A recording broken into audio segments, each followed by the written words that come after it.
this actually was matchmaking. Yes. Yeah, it was matchmaking. I was offered the opportunity to collaborate with a scholar whose work and whose presence I admire a lot. And even though I was overloaded with work and overburdened with new responsibilities, there is not a world in which I would have said no to Christen Mucher first and then the Kahn.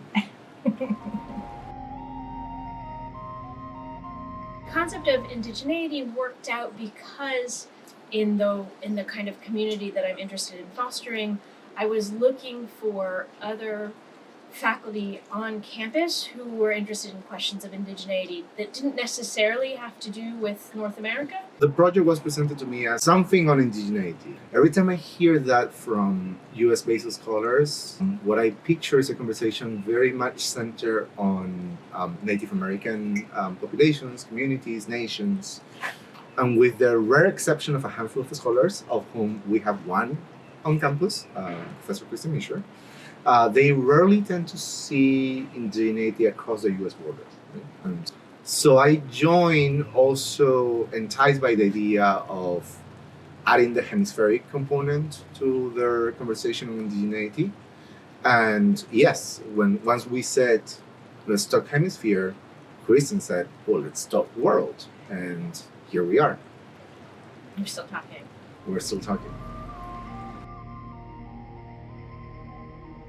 Well, one of the things that changed is that I think I had entered thinking we would have more Americanists writ large, so of the hemisphere, and we don't. So that's neither here nor there, but I had already kind of privileged this side of the world as the site of indigeneity, and so one of the things that I've been really happy to learn through this year has been the way indigeneity functions or doesn't in other global sites. The presence and identity, both in terms of regional interest, but also in terms of disciplinary approaches, really shifted, changed, transformed the conversation into something that sometimes I felt that I didn't envision, and therefore I was like losing control. But I think it acquired its own form and its own identity and its own spirit. We landed somewhere in which we can say, yes, indigeneity is indeed a global thing, and it's a very relational experience. And colonialism and imperialism created this truly massive global landscape in which endless indigenous peoples around the world exist, struggle, endure, transform, adapt, and still live these days.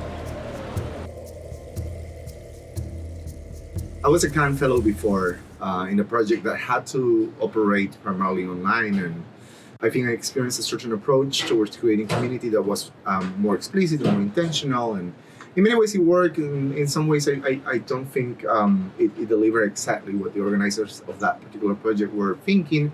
So I think we let some things come to fruition organically. One of the ways that I have valued Christen's guidance around this project and letting things happen and be comfortable with uncertainty and be comfortable with conversations and dynamics shaping up as the project evolved. I don't think we had an agenda, clear vision of how, for instance, the first half of the project was going to be held, but that was its own form of agenda. That sort of like liberty and freedom to create an empty space and let fellows express themselves and have kind of like in some ways it felt like a contingent weekly conversation, like one conversation depending on what happened the previous week, and then we would create a new conversation the following week, sometimes following up what happened the week before. It felt contingent, but it also felt very organic and very natural. I think one of the things that we both decided going into this, because we are both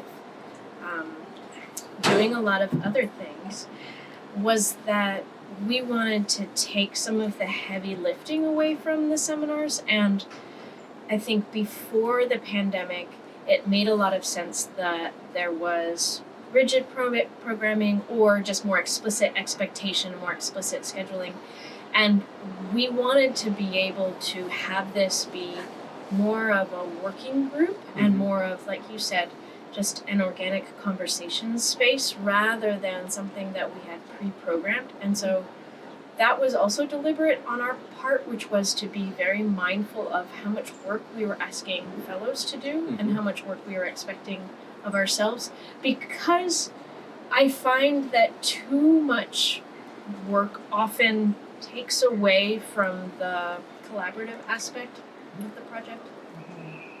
I also have been in a Kahn in the past, and everyone tries to do it whatever way they think is going to work best. But partially, one of the experiences I had was that either fellows became on board with what the vision was, or they didn't. And that made for a less cohesive unit than I think we were shooting for. Yes. The students have their own meetings and their own kind of syllabus that they deal with in the summer, and they do their training and they focus on their projects. And so when they come in, they've already been guided in terms of expectations. But I think that for the first, couple of months, we struggled a little bit to look to bridge the gap between faculty and students.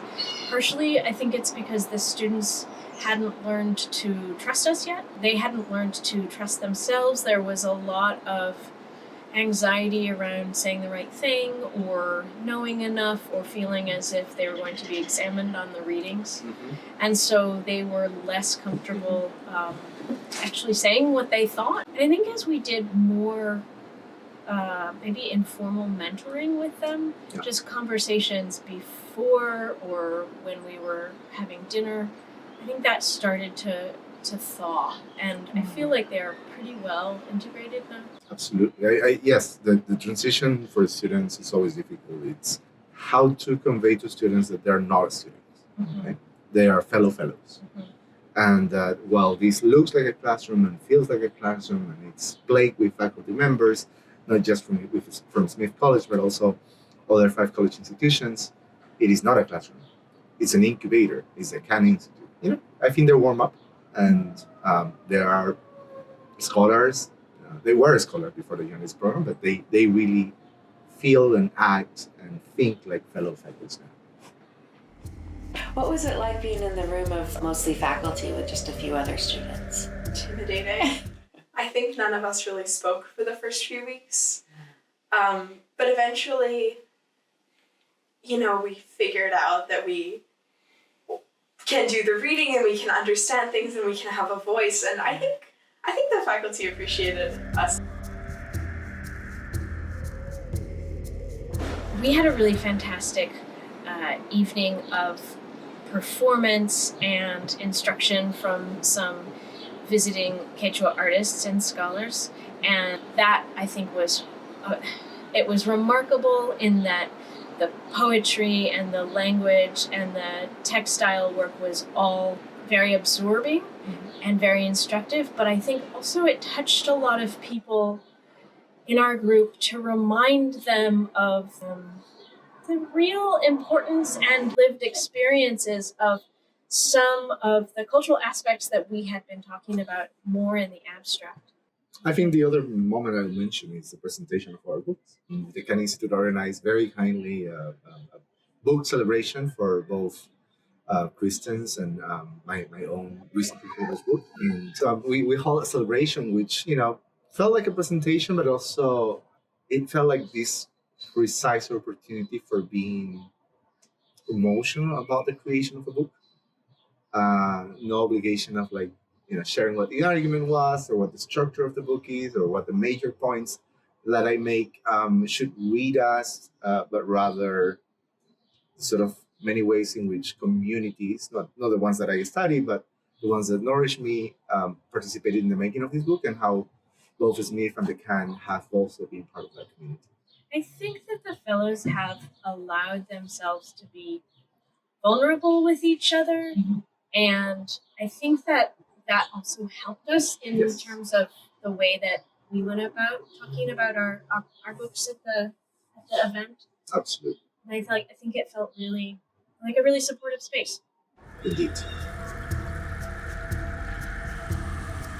Yan Long just blew my mind with describing to us the creation of East Asian art as a category, and specifically as a category that came out of the nationalist Manchukuo movement, and the way in which that was taking up really identifiable themes of indigenousness and indigeneity, but in a completely different context. And so I'm going to be thinking about that for a while.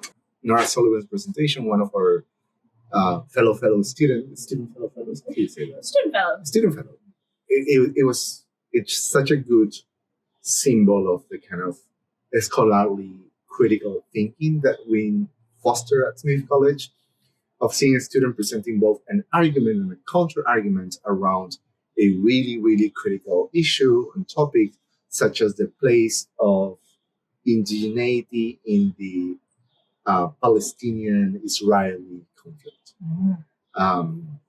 It was truly compelling to see a student unbiased, critically thinking, critically presenting both sides of an extremely delicate subject, and delivering nuanced conclusions around them. Nor also when we had some separate readings on settler colonialism in Palestine, and Nora really guided us through those readings in a way that was admirable for a faculty member, but for a student it was amazing. Yes. I remember Pinky Hota's presentation on Dalits in India. That was really interesting, and it kind of connected to mine in that, like, how the government treats the indigenous people, or even the question of who is indigenous came up a lot in my research, and in hers as well. This kind of performative indigeneity and what it means to be indigenous was a big question in her research. Since the first time I crossed that front door of the Kahn Institute, I remember seeing this glass cube with all the books that had been incubated at the Kahn, and thinking, whenever I organize a Kahn, I want to organize it with a goal in mind, like on the horizon. I'm a very goal-centered kind of person and a scholar, and I didn't. And I think in hindsight, like revisiting what happened this year, I think the Kahn really is an incubator, and we're just planting seeds. And these seeds will come to fruition in multiple ways. And some of these seeds will come to fruition in months. Some will come to fruition in years. Some will come to fruition in decades from now. And, it's just good to see that. It's good to see that there is no need for a very clear goal on the imminent horizon.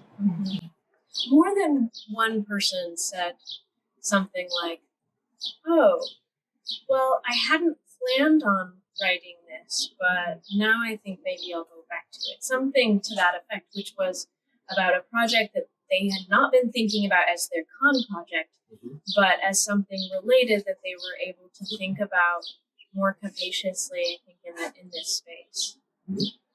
And so I'm kind of happy that we didn't have an explicit goal. I'm happy too. I wasn't happy at the beginning, but now I'm happy. Okay, good to know. Disclosure. Yeah. It's running a little late now. I know.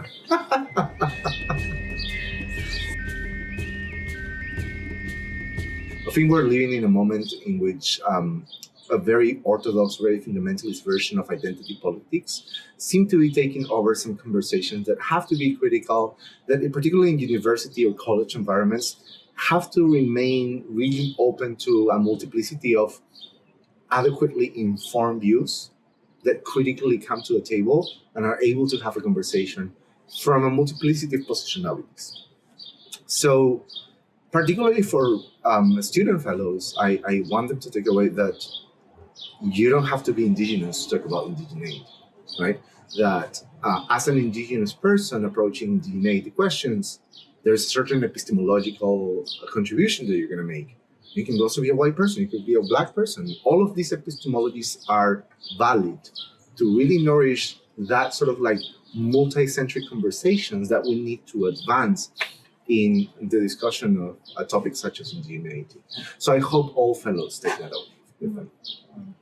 One of the things that you and I had talked about more generally was trying to find a way to prioritize doing scholarship and having scholarly conversations that was still fun, because a lot of those spaces seem to be shut down in various ways and maybe surveilled in ways that have to do with productiveness or that have to do with self or other policing. And so I guess that connects to your identity question, right? And so we are trying to make a space where we could still have fun talking about ideas. Struggle with joy. Struggle with joy.